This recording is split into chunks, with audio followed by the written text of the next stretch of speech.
you like to talk about? Because I've just done so many things. No, born here in California. Am I looking at you? Yeah, look at her. Look at her. Yeah. Okay. Ready? Uh-huh. My name is Dolores Simmons, and I'm involved with the Pete Brown Scholarship Fund.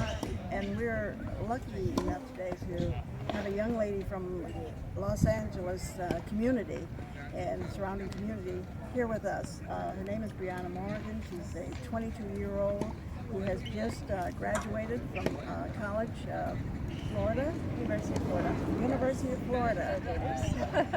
And so we're so proud of her.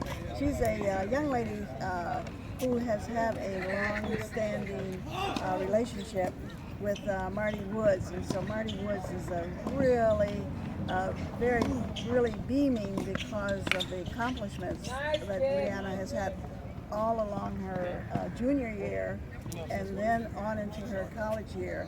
And she's on the brink of beginning a new step in tennis, and we'll talk about that later. I wanted to talk to Brianna because I know that family is very important to Brianna, and have her talk about how her tennis journey and along with how the importance of the family is on this journey, starting when you're very young and then all the way up into now adulthood. So to play tennis at a high level, it takes a lot of sacrifice, and so my family has definitely sacrificed a lot.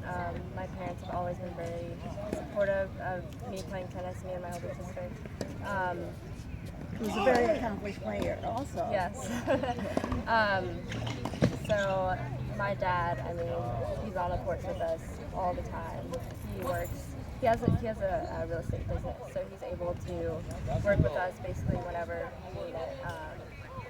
And my mom is there every weekend at all of our tournaments, no matter how far away they were. She worked every day, but was always had dinner ready for us as soon as we came in from practice. I mean, she worked so hard behind the scenes, and my dad was kind of more in front of the scenes, but both of them have sacrificed so much for us, so really appreciate that. That's really good for families also to know that you have to bond together and create this bond, because there is a lot of time involved, there are a lot of sacrifices involved, as well as a lot of good things that come out of watching your child grow up and reach this high level of tennis, and then to go on and go away to school and still continue that trajectory going upward. We had a discussion before our interview, and one of the questions I posed to you: what was the train did you see as a turning point in your training? Well, we started off kind of just going to an after-school program, and I feel like after that we started training even more. So we started training before school started at like 6 a.m. and then after school. So the turning point was us just training more and getting better at the game and seeing that this really could be something that we could be really good at and that could take us places. So Absolutely. And you build on that, and you moved on, and you had so many accomplishments in that interim. When I read the bio that you sent, I was like, this is over the top. There's so much information here, so much success that I can see how everyone zones in on what you have done and what you've accomplished. I'd like to know, how do you prepare yourself? You talked about the family and your mother having dinner ready when you're there, and that. But how do you prepare yourself to go on the court and then to maintain such a high level of playing? I think that's a great question because preparation is really key. It's huge to being able to actually act out what you want to act out. So I know for me, I get a lot of rest. I know when to say no to things. As far as I've had 4 hours of practice today, and I'm not going to go out and be out late. Sleep is very important to me. I like to sleep a lot, so that's definitely a huge thing that goes into my preparation. It's just knowing when to rest and when not to, but definitely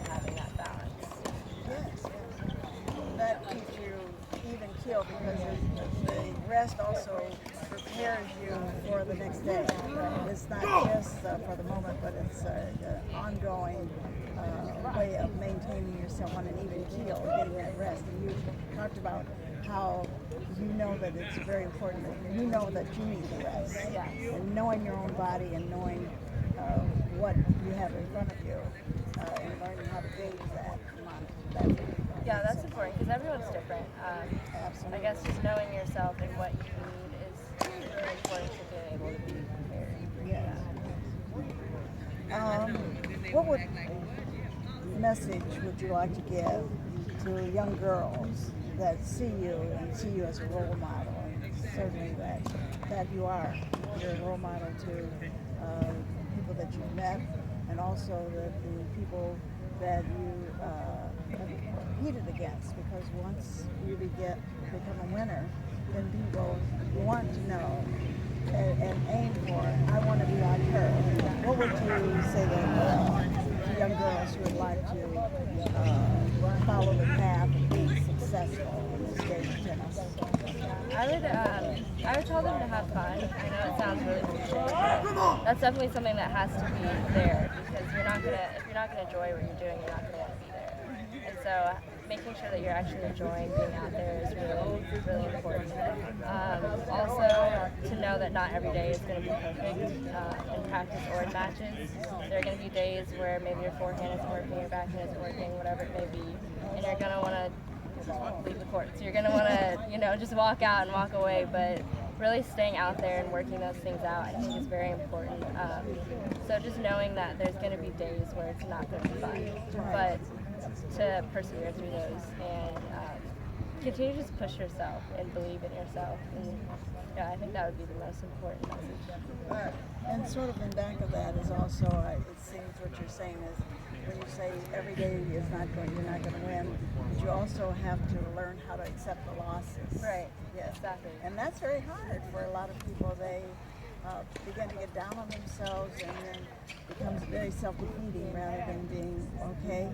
I didn't win this time, and tennis players always roll over in their heads why they didn't win. Yeah, And so you exactly. always know that, but then begin to work on what you need to do, and so that you can be successful. And that's a good part of the learning process, and also the strategy that you have to incorporate to deal with it.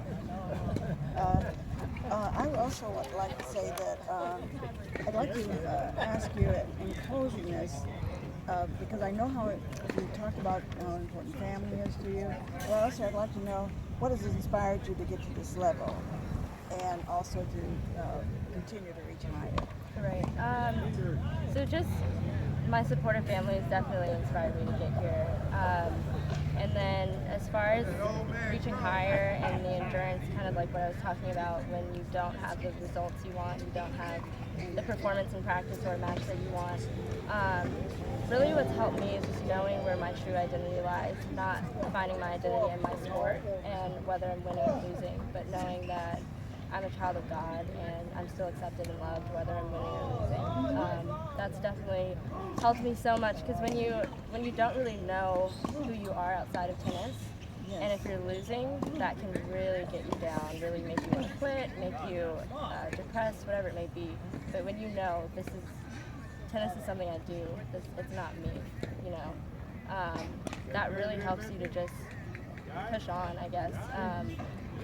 When you know that you can keep pushing on. I mean, it's not who you are, it's just something you do. So, yeah. Great. Well, I'd like to close on that note because there's no higher level than understanding from whence we come, from whence our talents come. And we are so proud that you are here as a role model to all of us in the community.